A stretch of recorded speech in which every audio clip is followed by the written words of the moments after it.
Então, boa tarde a todas e a todos.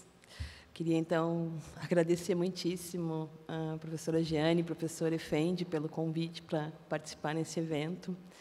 Me sinto super honrada. E também agradecer a todos que permanecem aqui, né? Ser a última vai ser uma tarefa difícil, né? Vamos ver se vai valer a pena esse final de tarde cansativo já, né, de toda uma jornada de dias intensos de boas discussões. Eu espero, pelo menos, fechar de uma forma que não baixe o alto nível que foi nesses 2 dias. Quando eu recebi o convite da professora Giane e do professor... queria saudar também o professor Edgar, né, no Equador. E... Tá bem? Então, tá. Bom, quando eu recebi o convite da professora Giane e do professor Efendi, eu fiquei pensando sobre qual contribuição poderia trazer, né? E, como tenho uma trajetória de estudos de gênero, que eu começo a estudar gênero há 17 anos, no ano 2000, e esse início desses estudos foram através da minha trajetória como militante e profissional numa ONG feminista chamada Temis, Porto Alegre. Então, nessa ONG, eu começo a acessar os estudos de gênero e, trabalhando como assessora de imprensa, é nessa interlocução como profissional, como militante, que começam a surgir as questões que eu levo depois para a minha vida acadêmica e transformo em questões de pesquisa. Bom, então é desse lugar que eu tenho refletido sobre a comunicação, muito especialmente o jornalismo tem sido objeto de estudos. Bom, esse é um momento que a gente vive uma efervescência sobre as discussões de gênero, né? Algumas pessoas têm chamado como uma nova onda, né? Que se propaga também a partir da facilitação pela internet, que tem feito com que cada vez mais pessoas e cada vez mais jovens tenham acessado esses estudos e essas discussões, o que eu acho muito salutar. Mas, mesmo com toda essa efervescência, tem me trazido algumas questões seja essa efervescência de discussões em diferentes âmbitos da militância, na virtualidade e até mesmo na academia, tem me levantado algumas questões sobre o quanto nós estamos efetivamente contribuindo para transformações efetivas, né? Seja na leitura dos objetos de pesquisa, seja nas diferentes relações de poder e nos diferentes espaços, né? Há uma urgência muito grande no Brasil, né? Nós somos um país marcadamente desigual e essas desigualdades são marcadamente de gênero, de raça, de classe e sexualidades, né? Os dados nos mostram a vulnerabilidade das populações, nos dizendo que a cada 15 segundos uma mulher é vítima de violência, a cada 27 horas uma pessoa LGBT é morta, e os jovens negros têm 2,5 vezes mais chances de serem assassinados do que os jovens brancos. Essa é a ponta de um iceberg, de um problema estrutural e cultural, em que nos ajudaria muito pensar sempre gênero em intersecção com esses outros marcadores sociais para nos compreendermos enquanto sociedade e o que efetivamente podemos fazer. Eu tenho pensado muito que nós seguimos agindo, nós estamos conseguindo romper com aquilo que eu tenho chamado de uma lógica masculinista, capitalista e moderno-positivista, né? Então, eu escolhi trazer para essa mesa a proposta da gente discutir sobre gênero como uma categoria epistemológica, perpassada pelo conceito de poder, como uma das chaves que podem ser importantes para ajudar a pensar na ampliação das nossas condições de inteligibilidade dos sujeitos, das relações de poder e de saber, e nos ajudar a intervir com práticas mais efetivas. Então, eu trouxe umas questões e percepções a partir das pesquisas que eu tenho realizado, também com esse conceito, né? Esse conceito de gênero, então, tem me ajudado na leitura dos objetos que tenho selecionado e nessas relações entre macro e microsocial. Então, gênero como uma categoria epistemológica tem origem nas perspectivas pós-estruturalistas e pós-coloniais, né? É uma categoria analítica que nos ajuda a compreender como fomos ensinados a pensar, a agir e a forma como nós fomos assujeitados. Ajuda a pensar por diferentes registros que envolvem relações de gênero, poder e conhecimento. Pensar como todas as coisas do mundo possuem um valor relativo a gênero, não circunscrito aos sujeitos, e como elas estão colocadas em hierarquia. Então, para essas correntes de pensamento, a linguagem, o discurso e tudo que envolve nossas formas de conhecer, elas podem ser analisadas numa perspectiva de gênero e poder. E perceber como elas funcionam como uma categoria de pensamento, né? Por exemplo, através da linguagem, a gente pode perceber que as nossas convenções de gênero, elas têm sido, historicamente, atribuindo aquilo que é masculino, elementos como força, autoridade autoritária, o mando, proatividade, verticalidade, competitividade, coragem, individualismo, razão, objetividade e assertividade, entre outros, né? Esses seriam atributos que nós convencionamos associar, numa analogia de gênero, àquilo que é masculino e que, portanto, possui maior valor na nossa sociedade, e, em contraponto, aquilo que nós convencionamos como feminino, que seria a sensibilidade, a fragilidade, o ordenar em conjunto, a horizontalidade, a colaboração, a dúvida, a emoção, a subjetividade, o corpo, né? Que são elementos associados ao feminino e que, portanto, estariam nos padrões de convenções hegemônicas de gênero, valorados como menores. Pela ótica da colonização, a gente pode perceber que fomos colonizados pelos homens brancos, heterossexuais, dos países do norte, e que, nesse processo de colonização, como nos ensina o professor Grossfogel, dificulta pensar o capitalismo como um sistema meramente econômico. O capitalismo deriva desse processo de colonização, e essa colonização colonizou nosso pensamento, a nossa epistemologia, os nossos métodos, a nossa pedagogia, definiu qual o gênero, qual a raça, qual a sexualidade que seriam normativas e idealizadas. Ao colonizar o nosso pensamento e as nossas formas de inteligibilidade dos sujeitos, das relações com hierarquias de poder e de saber. Para exemplificar um pouco mais como operar com essa categoria, eu trago alguns exemplos das minhas pesquisas. Por exemplo, no mestrado, eu fiz uma observação participante inspirada na etnografia, observando durante 3 meses a produção de notícias num telejornal brasileiro. Nessa observação, acompanhando as rotinas de produção, eu percebi como o jornalismo estava perpassado por essas convenções de gênero, não só de gênero, mas interseccionada com os outros marcadores, e como eu enxerguei como masculino, né?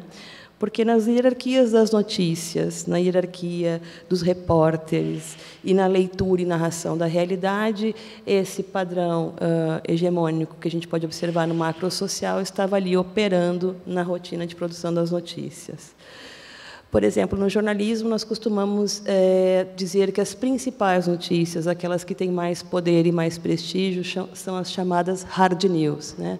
Então, pensando numa analogia de gênero, hard, forte, duras, né? E os campos que constituem as hard news são os campos historicamente convencionados como masculinos, como política, economia, polícia, etc.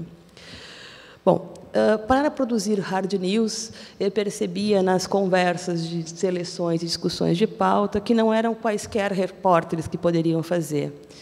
Tais repórteres tinham de estar investidos de atributos do masculino. Preferencialmente, seriam os homens a fazerem essas matérias, mas percebo que não eram quaisquer homens.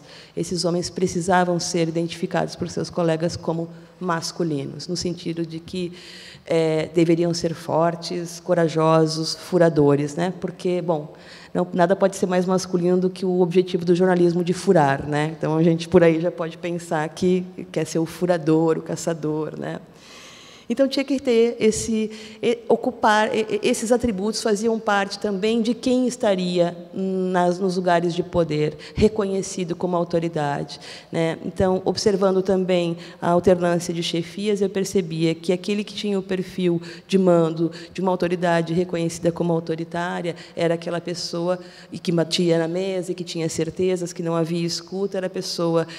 Poderia ser, preferencialmente, um homem, mas também mulheres que tivessem esse perfil estariam numa lógica de alcançar o poder e o prestígio.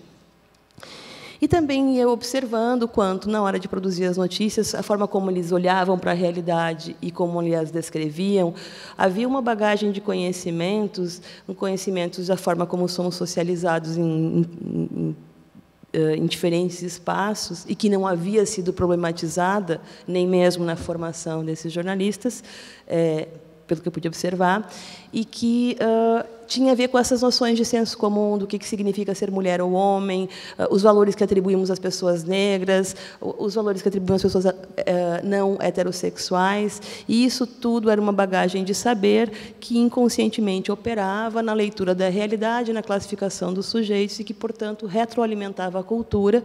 Não havia ali um maniqueísmo, havia, sim, sujeitos com essa bagagem de conhecimento cultural dominante, que, ao não refletirem sobre a sua prática ou não terem sido provocados a estranhá-la, reproduziam isso na forma de notícias. Então, no segundo movimento, no doutorado, então, eu dou um passo atrás e resolvi observar a formação dos jornalistas para compreender como essas lógicas estão operando também dentro da universidade. E, nesse sentido, eu observo durante 2 meses em cada universidade, 2 universidades federais em 2 regiões do país, também utilizando o método etnográfico, para tentar perceber como isso se estrutura. Então, muito rapidamente, pude perceber que a colonização do saber, das práticas, dos métodos, das pedagogias, ela obedece a uma lógica masculinista, moderna e positivista. O paradigma moderno, que ainda é uma vertente presente na forma de produção de conhecimento nas universidades, parte desse pressuposto de que a razão, então, seria do universo masculino, né? Ela pode prescindir da subjetividade, né? Que seria o feminino, que as teóricas feministas vêm há muito tempo fazendo essa crítica à forma de produção de conhecimento cientificista. É uma lógica que aparta o sujeito do objeto, em todas as formas, inclusive através da escrita, né? A gente pode observar que os trabalhos expressam essa necessidade de não visibilização, né? Do sujeito que está produzindo esse conhecimento, que é localizado. Uma lógica cartesiana de pensamento binário, que classifica ou é isto ou aquilo, ou então, nesse sentido, ou é homem ou mulher. Ou, né, há uma limitação de complexidade tanto de observação dos sujeitos quanto das realidades. Também na ciência a gente observa as chamadas hard sciences, né, quais seriam, né, da área das exatas, e isso a gente pode observar que são esses os campos das ciências que recebem não só mais poder e mais prestígio, como também recebem mais dinheiro, e as suas lógicas são aquelas que predominam, e nós, das ciências humanas e sociais, seríamos, então, a soft, né? E que, portanto, o feminino dessa escala de valores. Dentro dessas lógicas, o individualismo, a disputa, os critérios avaliativos, o predomínio de pedagogias que entendem ainda uma passividade da alunagem, a marginalização de conhecimentos tidos como subalternos, como, por exemplo, oriundos dos países do Sul, de grupos e movimentos sociais marginalizados, como é o caso dos estudos de gênero, né? Não se utiliza quase autoras que sejam dos estudos de gênero até hoje. Isso é uma questão que tem me preocupado muito, porque há uma efervescência de estudos de gênero, mas nós não temos ainda a cultura de acessar esse arcabouço conceitual que vem sendo produzido por diferentes correntes, por diferentes áreas do conhecimento há 50 anos e que seguem sendo negadas como ainda inferiores. Em grande parte, a maior parte dos autores ainda são homens, né, de uma forma geral, nos estudos de comunicação e do jornalismo, e, quando parte-se para um estudo de gênero, ainda se costuma marginalizar esses estudos do campo das teorias feministas, dos estudos queer, gays e lésbicos, como se fossem estudos menores, como se não fossem cientificamente de peso, né?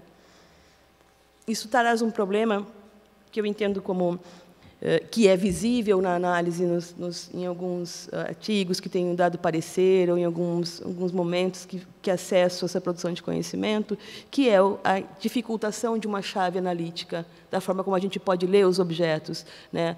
Porque há uma produção que pode ajudar nessa compreensão, mas, ao não ser facilitada, porque nós não temos, efetivamente, também disciplinas formais em grades de comunicação para que se possa estudar sobre um tema que nós vamos diretamente trabalhar, né? Nós temos uma dificultação, então, de pensamento crítico, de acesso a um conhecimento que segue marginalizado, dificultação analítica para os objetos que nos propomos a observar. Então, nesse momento todo, eu tenho percebido que, em meio a toda essa efervescência, a mesma lógica masculinista ela segue operando, seja no âmbito das instituições, seja no âmbito da militância, né? Há uma valorização do individualismo, a disputa, né? A gente pode perceber, vocês que têm atuado mais em redes, como, em muitos momentos, a gente vê uma disputa, por exemplo, entre movimentos feministas. Qual é o mais legítimo, né? Quem pode falar melhor? Qual é a corrente do pensamento? Quando, na verdade, essa diversidade de pensamentos ela nos serve muito para pensarmos mais ampla e mais complexamente. E, quando a gente resolve disputar qual é a melhor, nós estamos operando na mesma lógica da disputa, da hierarquização, da desqualificação do outro. E o que acaba gerando uma noção autoritária, uma postura vertical, de não escuta, de silenciamento, de exposição e de escracho. Uma violência entre grupos, entre colegas, a interdição do outro. Há uma disputa pela verdade, uma belicosidade que impede o diálogo e que acaba transformando a diferença em desigualdade. Então, eu venho pensando do quanto tem sido importante a gente fazer uma profunda reflexão, né, do quanto os nossos valores efetivamente precisam mudar. Eu costumo dizer que não basta ser uma mulher, por exemplo, para que efetivamente nós vamos ter políticas feministas ou que nós possamos criar condições mais colaborativas. É preciso que os valores, fundamentalmente, sejam transformados. E são valores que se dão desde o nosso cotidiano até as nossas relações de poder e de saber em diferentes âmbitos, né? Acho que a gente precisa começar a pensar sobre outras bases, ter coerência entre a nossa teoria e a prática. Não é possível trabalhar com teoria feminista e arrogar-se de uma posição de uma autoridade autoritária em diferentes níveis. Não é possível operar com determinadas teorias de uma forma teoricamente e outra nas nossas relações com os nossos colegas, com os nossos, enfim, em diferentes espaços onde nós habitamos, né? Então, acho que é possível transformar os nossos pensamentos e práticas, nos colocar mais em dúvida, em escuta, em reflexividade. Valorizar as práticas e os valores considerados femininos, eu penso que é uma boa medida para que a gente possa começar a efetivamente transformar. Ou seja, a coletividade em resposta ao individualismo, a colaboração em detrimento da disputa e da competitividade, resgatar os elementos da subjetividade, seja na prática, seja na reportagem ou na atuação política. E essa desconstrução ela não é nada fácil, né? Como eu venho pensando, ela vem sendo pouco refletida e cada vez menos nas condições de vida e de trabalho, porque, ao observar o tempo, né? Bom, a gente pode ver a ideia de que time is money já diz muita coisa, né?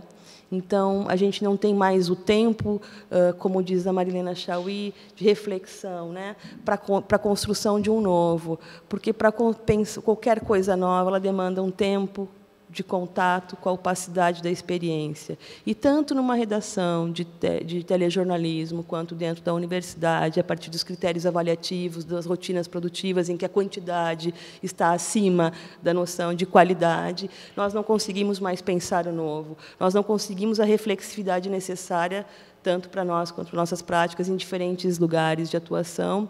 A emergência da internet, nos pedindo respostas imediatas, também nos impede esse tempo de respiro e de pensamento, de criação de algo que seja efetivamente novo. Eu penso que Bom, agora no pós-doc, então, rapidinho, eu tenho tentado observar, então, práticas que sejam de resistência, né? E o jornalismo tem sido meu objeto. Então, eu tenho tentado perceber quais são as práticas jornalísticas que subvertem a lógica da objetividade, da objetivação jornalística, que é essa lógica, então, masculinista, que parte principalmente dessa noção de objetividade, que é positivista e que não dá conta de colocar o sujeito, que é necessário ser resgatado, esse sujeito. Quem é o sujeito que está produzindo conhecimento sobre as coisas do mundo? Esse sujeito tem uma bagagem de conhecimentos, e se nós não nos aproximarmos do que é essa bagagem e transformarmos dentro da universidade, eles vão sair também de dentro da universidade, aplicando na sua prática profissional a reprodução de valores que nós aí vemos, né? Então, qual é o nosso papel em diferentes espaços?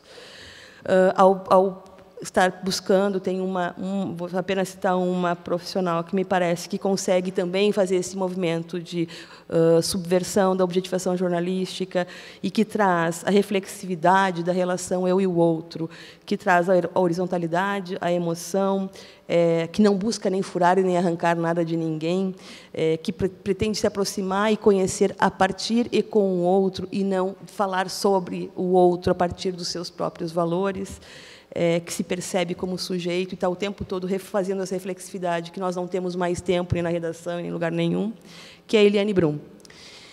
Dessa forma, ela tem conseguido fazer matérias que são muito mais complexas, né? Estão em outro registro, porque o jornalismo ele fica buscando, dentro desse regime de pensamento do qual ele também é parte, respostas simples para questões complexas. E quando a gente quase que querendo responder ao público, quando penso que hoje vivemos um momento em que o jornalismo precisa aprender a complexificar mais e a que as pessoas possam fazer mais perguntas e não se arvorar arrogantemente, autoritariamente a dizer o que é o certo ou o errado. Bom, e por fim, então, eu queria lhes dizer que penso que a chave para essa transformação seria mesmo um investimento no sujeito. E penso daqui também na universidade como um lugar-chave, um investimento da formação, observando a potência transformadora dos profissionais, com senso crítico, investir no acesso ao conhecimento marginalizado, na reflexividade sobre as práticas profissionais, sociais e interpessoais, baseadas em novos e femininos valores. Então, eu vou encerrar por aqui. Eu agradeço muitíssimo a escuta generosa de vocês aqui até esse horário, e a gente segue conversando, se vocês assim desejarem. Muito obrigada.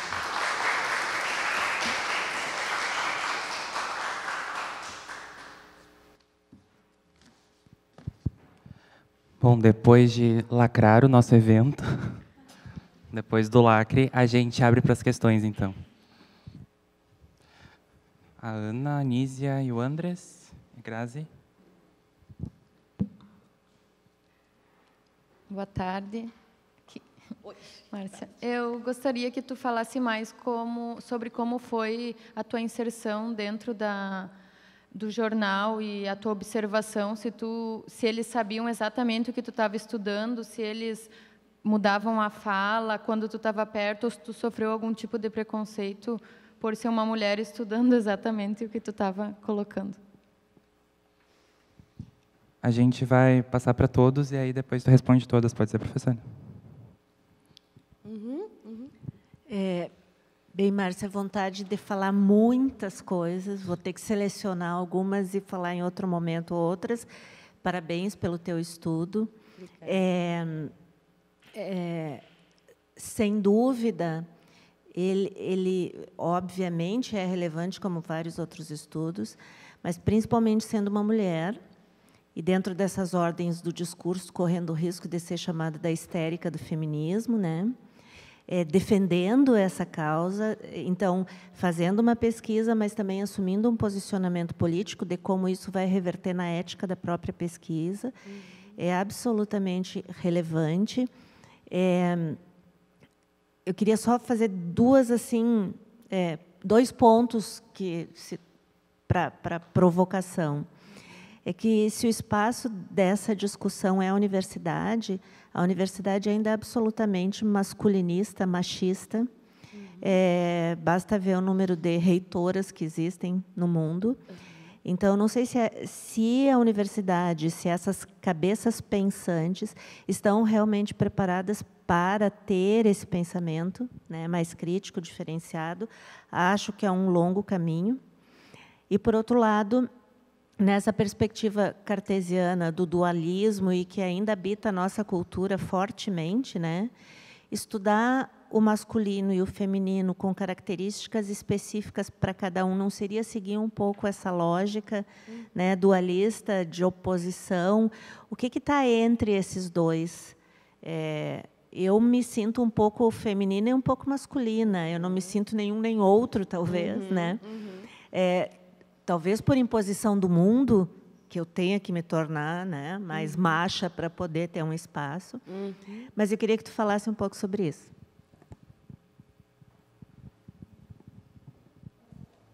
Não, a minha pergunta vai um pouco no sentido da pergunta da professora Anísia, como é que a professora vê a institucionalização dessas questões de gênero nos programas de pós-graduação em comunicação, porque a gente sabe que na psicologia, na sociologia, antropologia, isso já é mais institucionalizado. Quando eu falo institucionalizado, digo assim, uma disciplina ou até uma linha de pesquisa que trate disso, não essa questão ser colocada dentro, né, como matemática dentro de outra disciplina maior.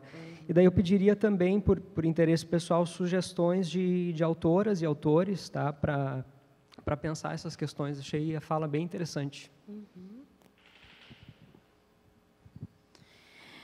Márcia, assim, uma questão mais objetiva, eu acho, dessa tua pesquisa do pós-doc, que você falou das práticas jornalísticas de resistência. Aí eu queria que você falasse um pouco onde que você está observando isso, qual é o locus, é a mídia hegemônica ou é uma mídia alternativa, enfim, um pouco disso. E, assim, só para compartilhar um pouco, eu sigo já há um tempo os teus trabalhos lá em Ponta Grossa. Nós temos um grupo de pesquisa de jornalismo e gênero, e eu não sou a líder, mas eu participo também, e tem sido muito importante esse espaço, né? E aí, quando você fala, você pergunta se nós estamos contribuindo para mudanças efetivas, eu quero acreditar um pouquinho que sim, porque... Só que eu acho que é bem lento, realmente, é muito lento. Só que, principalmente, também, não só por isso, mas também motivada pela existência desse nosso grupo lá, o que a gente vê empiricamente é um crescimento das preocupações em questões de gênero, né? Principalmente nessa articulação com o jornalismo. Então, por exemplo, só para te citar assim, bem rapidamente, de 5 trabalhos que eu estou orientando agora entre pós-graduação e graduação, só um não versa sobre uma temática de gênero. Então, assim, eu acho que talvez tenha um pouquinho de esperança, e eu quero acreditar que sim. Tá, tem mais 2, então. Na verdade... é só uma colocação até para corroborar com o que os professores já vêm falando, já vêm acompanhando o trabalho da Márcia, já gosto muito. Vai um pouco também de encontro ao que eu pretendo trabalhar no doutorado, que é esse pensamento crítico e pensamento crítico nas produções jornalísticas. E se a gente realmente está levantando essa questão de que na universidade ainda há um pensamento muito... masculino, e que a gente realmente tem muita dificuldade nessa formação do jornalista com o pensamento crítico, seria muito tópico também a gente pensar numa formação cultural desde a escola, para que ele já chegue na universidade já com outro tipo de preparo, porque se na universidade a gente já identifica que está difícil, se a gente trabalhar essas questões específicas na escola, eles já cheguem na universidade já com preparados, assim, ou se isso é tão longo prazo que chega a ser utópico, né, Márcia? Não sei. Obrigada.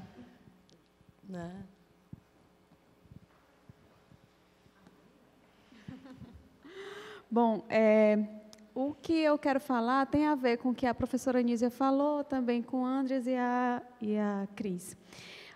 Hoje de manhã eu estava lendo, ontem à noite, na verdade, eu estava lendo sobre aquela denúncia de estupro nos aplicativos de relacionamento, né? E aí eu comecei a pensar, porque a gente tem uma educação machista também, né? Nós, mulheres, somos criadas para... tá tendo esses casos, então saia do aplicativo, né? O primeiro movimento é esse, então vamos sair do aplicativo para nos proteger. E aí, hoje de manhã, eu fui ler aquela sobre o caso de pedofilia no Zafari. Aí eu pensei, gente, uma criança de 5 anos, aí eu vou dizer, não vá mais no supermercado. Não entre no corredor, não fique sozinha no corredor do supermercado. Né? Então, como que essa lógica machista ela vai passando, ela vai nos educando, que foi muito o que você falou, e aí a gente vai sempre pensando, não, então eu tenho que fugir desse espaço, eu tenho que me proteger desse espaço. E aí, eu questiono outra coisa, porque dentro da universidade a gente ainda não tem também esse espaço para refletir. Porque eu lembro também que essa semana eu li uma notícia que 49% da produção acadêmica ela é feita por mulheres, e apenas 25% delas estão na categoria mais alta do CNPq, porque elas têm que lidar com a carreira e com a família. Né? E é um peso muito grande. Então, elas retardam muito a sua carreira, retardam muito o fim do seu doutorado, por conta que tem que lidar com a família. E aí eu lembrei que a primeira pergunta que eu respondi quando eu passei no doutorado aqui foi: e como é que fica teu noivo? Aí eu disse, fui curta e grossa, eu vou e ele fica.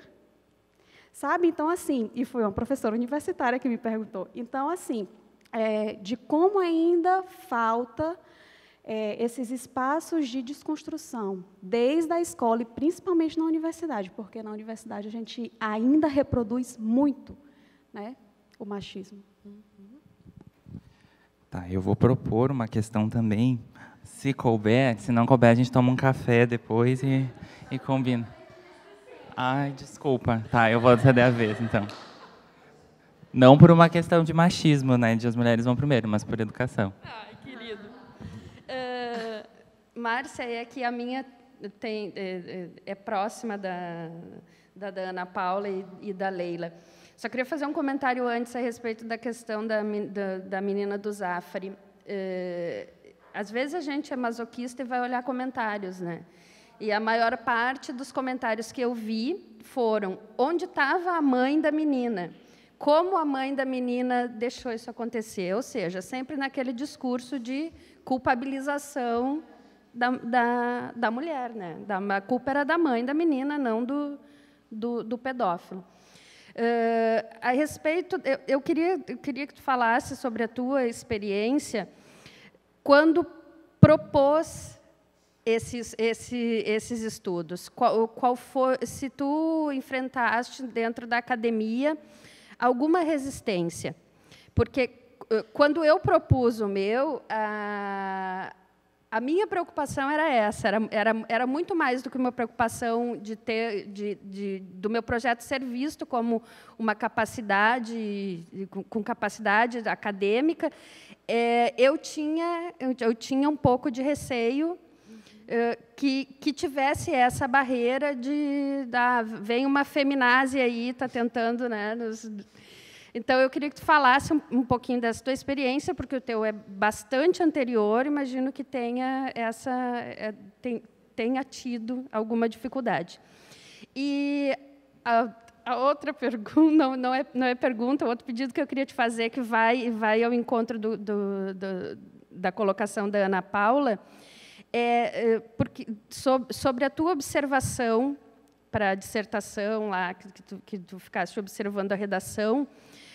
Quando tu estava falando, tu disse que os marcadores eram tanto para homens quanto para mulheres, para definição de pauta e para sucesso na carreira, eram os marcadores masculinos.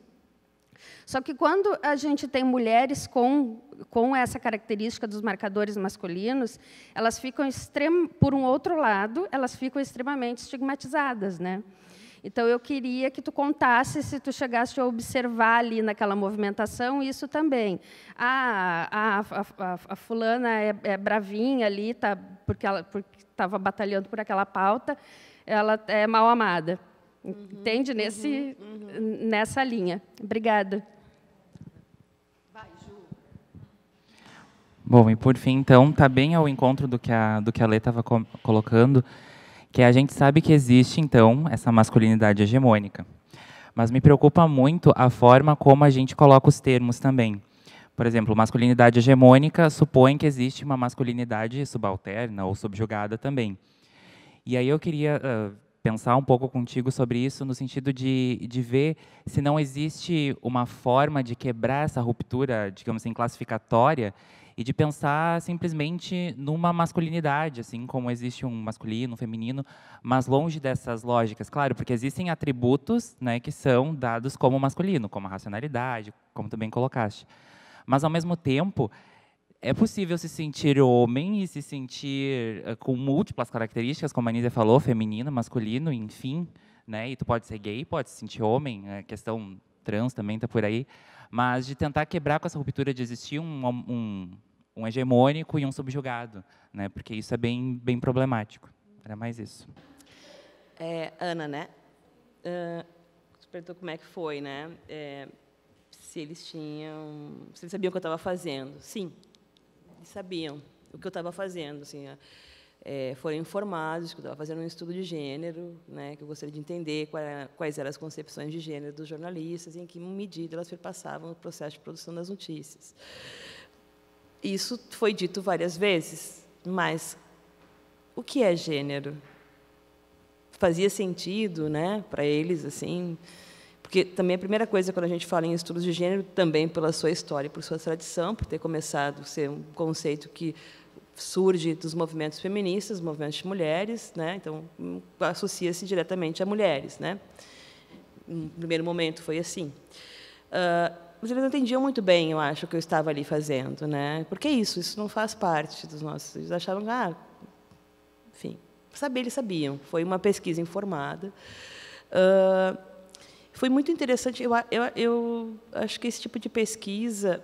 bom, a minha permanência ali dentro por 3 meses também é um fator que ajuda com que as pessoas... Enfim, lá pela Santos já era uma pessoa... Eles não tinham nenhum tipo de... Já estavam acostumados com a minha presença, né? E, sim, a gente sabe que também sempre tem representações, né? Eles vão agir... Tiveram alguns momentos que eles foram falar fora, para não falar na minha frente, né? Porque eu estava observando. Mas... Se vocês forem, em algum momento, ler a minha dissertação, vocês viram que eles não tiveram muito pejo assim, para falaram o que pensavam, porque não havia ali um entendimento de que isso era algo ruim. O que foi muito interessante perceber ao observá-los é que o que eles tinham como bagagem cultural era absolutamente o mesmo tipo de conhecimento dominante que circula na sociedade, ou seja, as nossas noções de gênero, as nossas convenções de sexualidade, de normal, de correto, isso é parte da bagagem de conhecimento. Então, não havia ali um preconceito pré-determinado. E um preconceito é um preconceito. Só que, para compreender como nós precisamos fazer essa ruptura. E, por isso, eu entendo, já respondendo um pouco para a Anísia também, como, se não for na universidade, onde a gente vai fazer. Porque, em casa, em grande medida, não tem essa potência.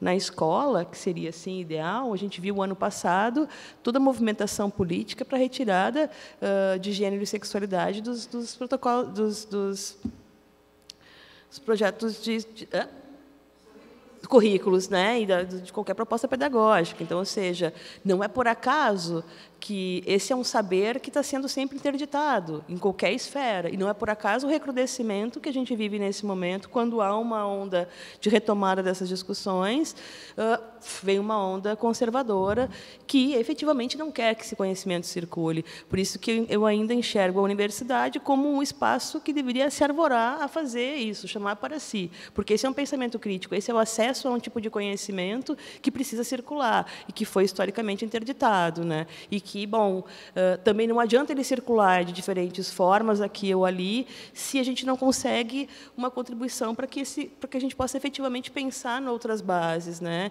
Então, muitas pessoas eu acabo dando parecer em alguns artigos e as pessoas dizem, vão falar sobre gênero. Elas não trazem uma autora do campo, elas não têm a menor noção e elas acham que pode falar sobre isso, falar sobre gênero, falar sobre qualquer coisa. E isso é muito grave. Então, ou seja, eu nego não autorizo, de minha parte, que isso vá adiante. Porque se eu, de novo, aceitar, em primeiro lugar, é de novo aceitar que se marginalizem esses estudos, havendo uma ampla produção em diferentes campos de conhecimento, diferentes correntes teóricas, e não é possível que nós, da comunicação, vamos seguir fazendo de conta que esses são estudos marginais, como tu tinhas dito, né? A gente é uma ciência nova, mas, ao invés da gente se aproximar de outras ciências humanas e sociais, como, por exemplo, o campo da educação e da psicologia, há muito tempo já trabalham com gênero, antropologia, então nem se fala que é, né, a ciência da alteridade que tem trazido essas discussões há mais tempo. E aí a gente insiste em olhar para outras áreas e seguir num pensamento evolucionista, biológico, qualquer outra base de dados que negue. Então, a gente vai ter o Tainan, que é orientando da professora Anísia, está fazendo uma pesquisa de doutorado, que vai ser bem importante para a gente ter esse quadro melhor medido sobre os estudos de gênero no campo da comunicação, quem estão sendo os autores e autoras utilizados, né, e como é que isso está efetivamente na produção de conhecimento, que ainda é baixa em termos de pesquisa, principalmente em pós-graduação, mas tem crescido muito em nível de graduação. E acho que isso é um fenômeno que a gente pode observar também por uma questão geracional, porque a entrada nas redes sociais dessas discussões e a faixa etária onde ela consegue chegar vai dar esse boom, né, vai emergir, né. Acho também, a gente pode conversar em outro momento, te conto todas as histórias também, tu pode ler, na minha dissertação eu detalho muito como meus procedimentos metodológicos vão falando das relações de poder que sofria ali dentro, né, sim, nunca foi um manifesto, um preconceito por eu ser mulher, exceto, sim, quando eu não pude acompanhar a matéria nos parques à noite, porque eu era mulher e era muito perigoso, mas foi o único momento que isso, para mim, vazou mais. Mas todas as relações de gênero e poder, eu tento descrever nos procedimentos, me coloco o que eu sentia, o que eu não sentia, como as pessoas me tratavam, né? Como eram essas relações de poder que se davam em que eu estava também envolvida, né? Então, acho que ali mas a gente pode conversar mais. Mas eu acho que as cabeças pensantes, eu não sei se elas estão preparadas, mas eu acho que é urgente que a gente possa propor mais essas discussões e enfrentar, né? Porque eu fico muito observando assim como essas lógicas estão nos matando efetivamente, né? Porque não é mais possível que a gente passa assim, eu vejo toda essa lógica da produtividade que ela está no estudo da tese, eu fui vendo como é que isso aconteceu em outros países e como muitos centros foram fechados por conta de criação de critérios avaliativos que, na verdade, são autoextermínio, né? Ou seja, a gente não está conseguindo. Então, a gente precisa de um tempo e vejo isso muito operando na universidade e as pessoas estão adoecendo, as pessoas estão enlouquecendo, as pessoas estão entrando nesse convite de disputa e de competitividade que está sendo mais do mesmo, né? Isso me preocupa. E precisamos, sim, acho que isso do individualismo também é muito complicado, porque são alguns professores que aceitam essas temáticas, são alguns professores que estão abertos a fazer essas discussões, né? Porque, bom, nós não temos, efetivamente, ainda hoje, uma formação disciplinar, curricular nas universidades e cursos de comunicação e de jornalismo. Nós tratamos esse tema todos os dias, por exemplo, porque isso... O que transforma as diferenças em desigualdades é a cultura, é a linguagem, é como nós nomeamos e classificamos. Ou seja, o fato de nascermos com pênis ou vagina nos torna apenas diferentes. Agora, como nós nomeamos, classificamos e hierarquizamos a partir do dimorfismo sexual, isso é que vai sendo produzido na cultura. E essa é a nossa área. Nós somos da comunicação, nós fazemos operações simbólicas. E o que também observei na formação dentro da universidade, que essa divisão entre teoria e prática, conforme todas as estruturas foram feitas do conhecimento, nós não conseguimos dar conta de pensar, e os alunos não entendem, que principalmente o que eles fazem, quando eles estão operacionalizando uma técnica e lendo uma teoria, que aquilo que eles estão fazendo ali é produção simbólica. Aquilo ali é produção simbólica. Ou a gente mexe ali enquanto está ali na formação, ou depois a gente fica lá na pós-graduação criticando a mídia, que somos nós quem formamos. Então, assim, nós não temos como professores e professoras essa formação, mas é importante que nós possamos politicamente chamar a atenção para que isso possa ser efetivamente trazido como, sim, algo importante, né? Sim, isso é importante, não é uma moda, porque nós temos aqui, efetivamente, as pessoas morrendo em função disso. Nós, como profissionais, estamos submetidos a uma lógica masculinista perversa que está nos matando, inclusive, né? Então, como estudar? Se tem alguma coisa entre o feminino e o masculino? Nízia, não, muitas, né? Mas eu estou tentando sempre trazer o que a gente tem convencionado hegemonicamente como sendo de um e de outro, e que, sim, nós temos que, para tentar nos manter num lugar de poder, ou o quanto isso, muitas vezes, quando a gente está ocupando um lugar de poder como mulheres, se tu tiver uma prática mais horizontal, de escuta, de diálogo, muito provavelmente, ou uma professora mais horizontal, tu não vai ser reconhecida como autoridade, porque no nosso registro a autoridade é autoritária, quem sabe é quem manda, né? Então, assim, ou isso se rompe de uma vez por todas, ou não vai haver condições. Eu tenho, paralelamente à minha pesquisa de pós-doc, e que são das minhas inquietações, comecei a estudar como se aprende por um viés pós-construtivista, porque é preciso criar uma outra metodologia, uma outra pedagogia de sala de aula para que isso seja ensinado. Há um monte de rupturas de pensamento que precisam ser feitas. Há um nó na cabeça das pessoas quando a gente diz que gênero, sexo e orientação sexual não são coisas que andam juntas, né? Daí a gente vê uma pessoa trans que é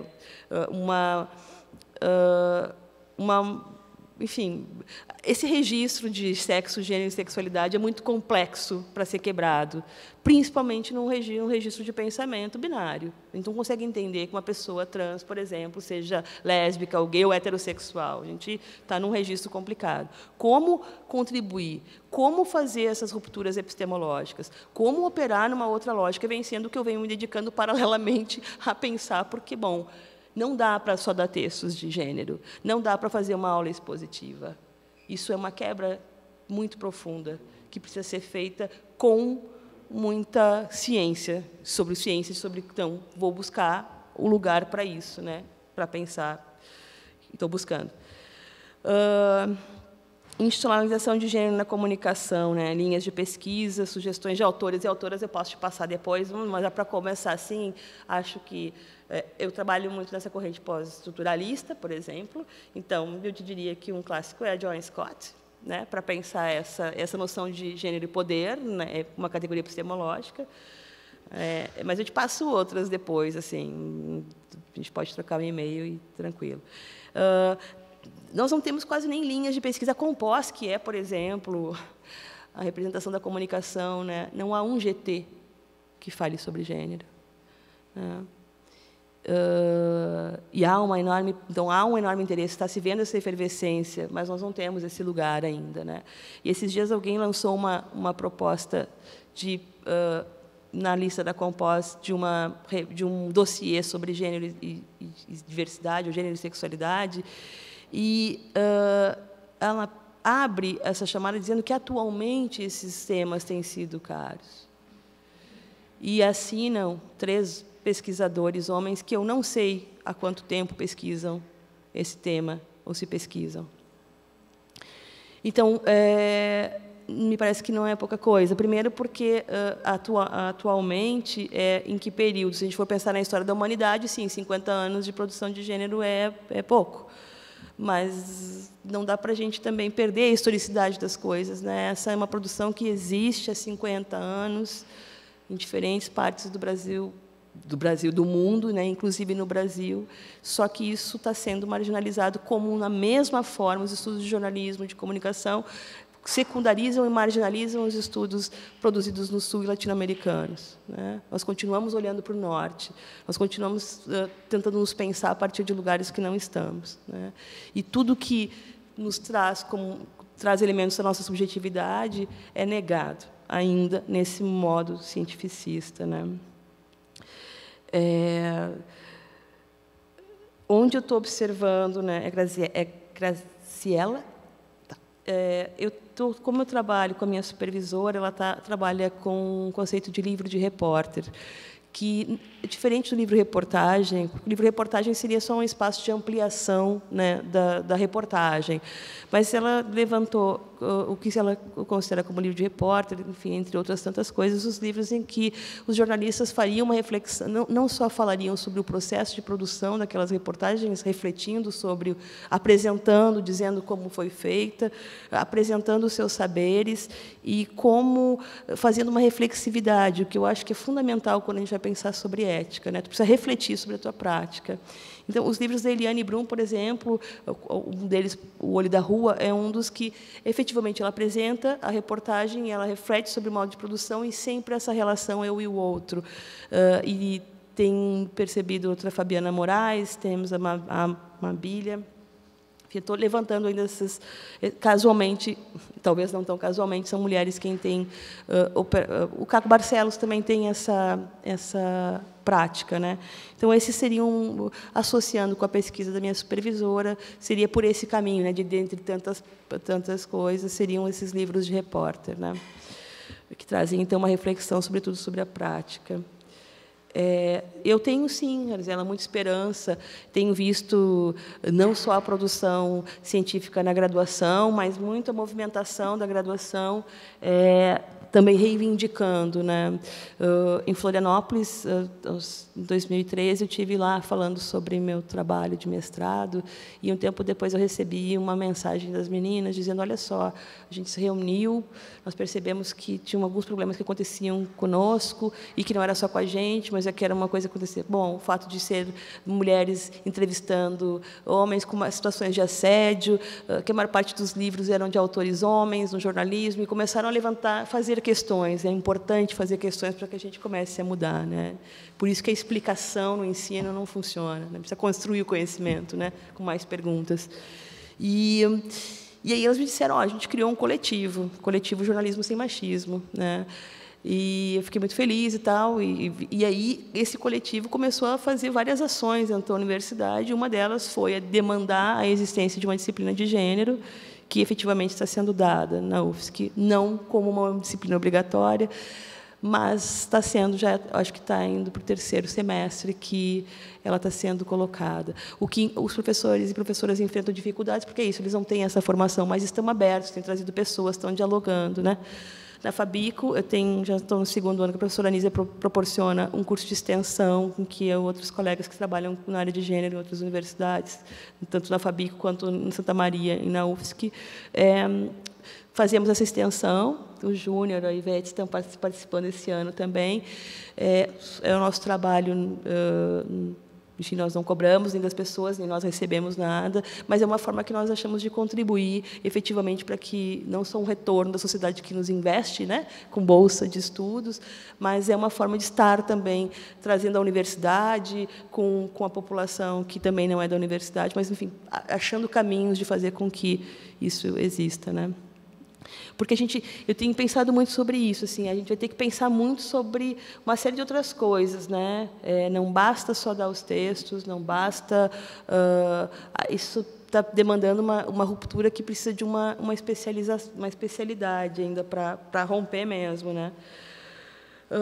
Cristina, então, eu te falei, né, seria ótimo, né? Tem algumas pessoas que têm feito isso, a professora Guacira Lopes Louro, que é outra referência que eu posso te dar também, que eu acho que o texto da Guacira é muito gostoso, é professora da Faculdade de Educação, tem o Gerge há 27 anos na URGS, que já trabalha com gênero.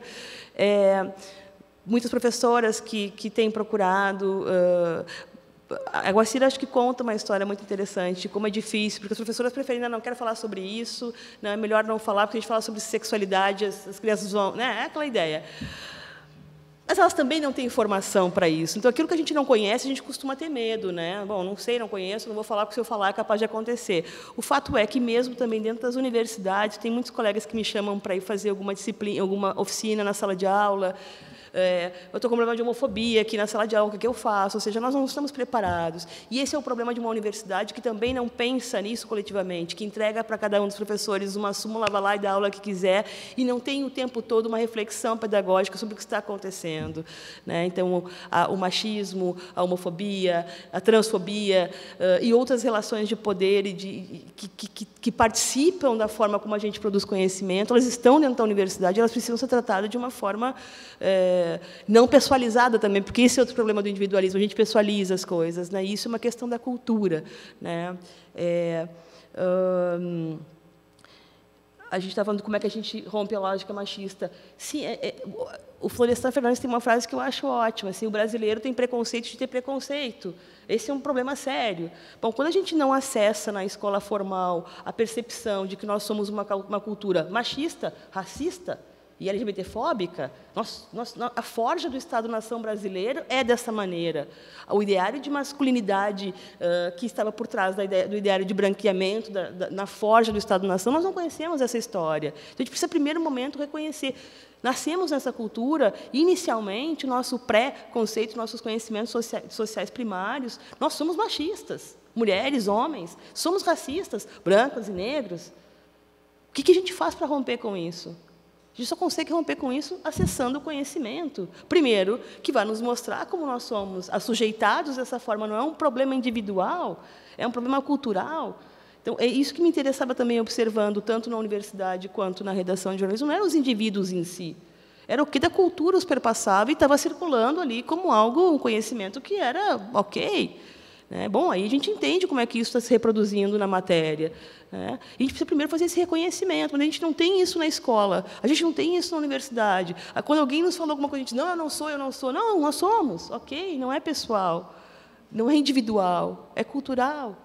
Ou a gente assume isso e começa a fazer a escuta de pensar, quando alguém me diz, olha, você está sendo machista, e não é de propósito, como não ser nesse mundo em que vivemos? Se o Estado-nação brasileiro se forja nessas bases, como não ser?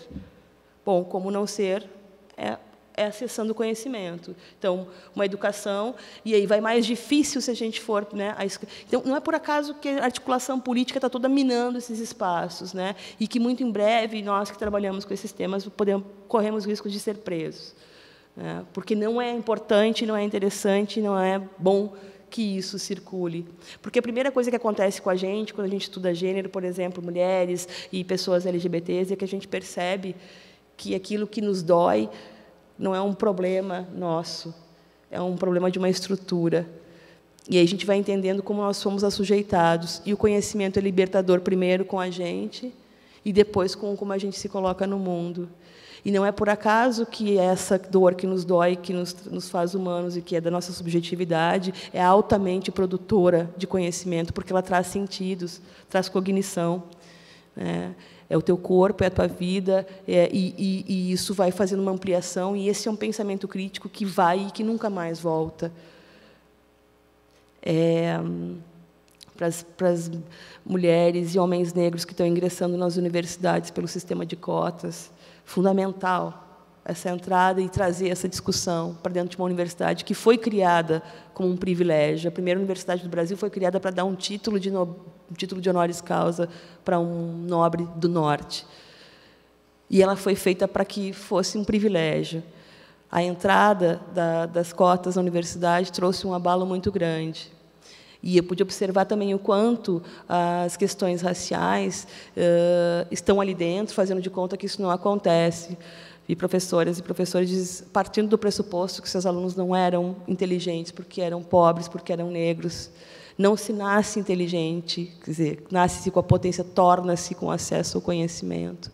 E assim como aconteceu na escola pública, em 1988, quando a universalização da escola, em que os filhos dos pobres e negros passam a estudar, e que as professoras que eram de classe média e davam aulas majoritariamente crianças de classe média, tiveram um enorme estranhamento quando, ao não serem formadas numa base sociológica, antropológica, não sabiam fazer essa relação com esse outro que aprende a pegar o lápis, não se nasce sabendo pegar o lápis, aprende-se dentro de uma cultura. Então, para uma criança de classe média, que as letras e as canetas e hoje os tablets fazem parte desde que nasceram, é muito diferente para quem nunca não tem esse acesso em casa. Obviamente que vai ser lá que ela vai aprender. Então, ela não é menor.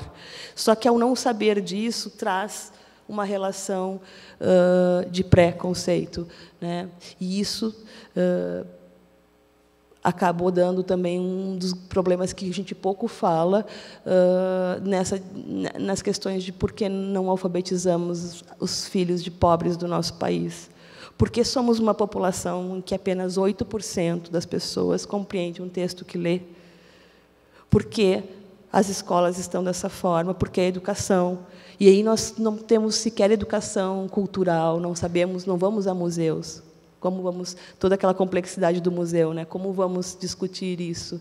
Então, para a gente perceber o mundo que a gente vive, tem me angustiado muito como a gente vai efetivamente sair do discurso, ou sair da nossa torre de marfim da universidade, e efetivamente para que serve o nosso conhecimento, né?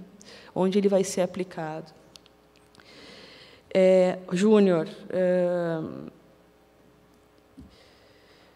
não vi, Letícia, eu via ela sendo assim, ele dizia, eu trago o chicote, eu não mostro os dentes, eu sou séria.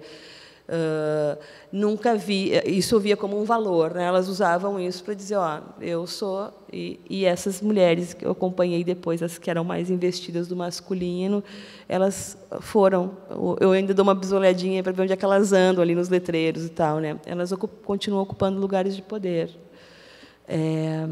Mas eu não percebi assim que elas foram estereotipadas como uma... Não cheguei a pegar nenhuma dessas situações. Tá? E Júnior, romper com essa estrutura classificatória de gênero, aquilo que eu estava dizendo. Nós estamos absolutamente colonizados. A nossa forma de pensamento é dominante como essa. Há que se fazer uma ruptura. Sim, existem diferentes... É isso. O padrão hegemônico, ele nos diz que o ideal de masculinidade, de feminilidade, são esses. Né? Então, a gente fala em as mulheres e os homens, como se fosse uma grande categoria, como se não fôssemos todas diferentes. Não vejo nenhuma de nós aqui igual em nenhum aspecto. Né? Então, assim, levar em consideração os outros elementos, os outros marcadores, tanto de masculinidade como de feminilidade. Então, existem. Agora, eles vão ser, enquanto esse for o padrão dominante, aquele homem que, mesmo que seja heterossexual, mas que não corresponder a uma masculinidade hegemônica, ainda vai ser sancionado e correr risco de ser violentado. Porque o feminino, na nossa cultura, é odiado. A misoginia que surge com o machismo também está presente entre os homens gays, por exemplo. Né? Então, assim, para que a gente possa compreender a multiplicidade, a pluralidade de masculinidades, de feminilidades e de sexualidades, porque temos as pessoas a gênero, temos as pessoas assexuais, enfim, tem uma complexidade de sujeitos que as lentes do século XVIII não dão conta de ler. Então, ou a gente começa a quebrar as lentes do século XVIII e começar a operar com mais complexidade no século XXI para poder acolher e entender um pouco melhor, mas isso vai mexer na nossa inteligibilidade. E isso vai demandar uma força política muito grande, porque ainda não é fácil, né, Nízia? Ainda é desqualificado. E, em grande medida, se fosse por mal, né, por maldade, seria mais fácil, gente, né, mas não é. É por... A Guacira diz que a ignorância não é uma ausência de conhecimento, ela é uma forma de conhecer. Então, essa é a forma de conhecer predominante que existe no nosso país. E a minha proposta é que rompamos com elas.